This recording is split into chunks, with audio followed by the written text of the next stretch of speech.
Assalomu alaykum.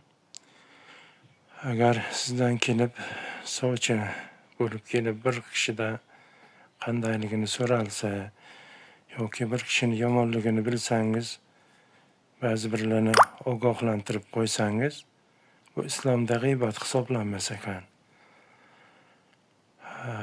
2 yil oldin afsonani GTA deyiladi. Shu yerdan kvartira sotib oldik. 19,5 mingga.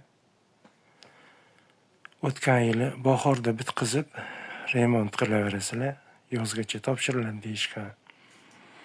Buni egalari Ibrohimjon hoji aka, o'g'illari Isroiljon, Chorsidagi 7 etajli qurishgan, juda chiroyli qurishgan, yaxshi sifatli qilib qilishgan deb sotib olgandik.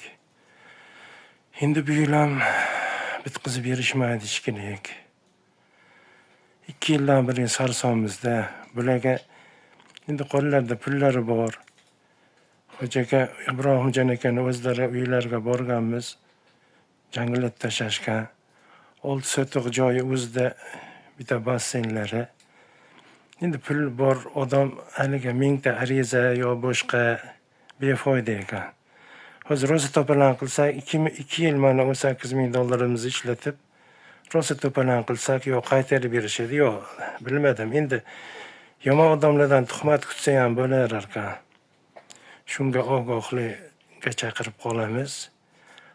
Nur oshxonasini atrofida, orqalarida, nargidan betda orqasida qurilish qilishyapti. Pul to'lashdan oldin ehtiyot bo'linglar.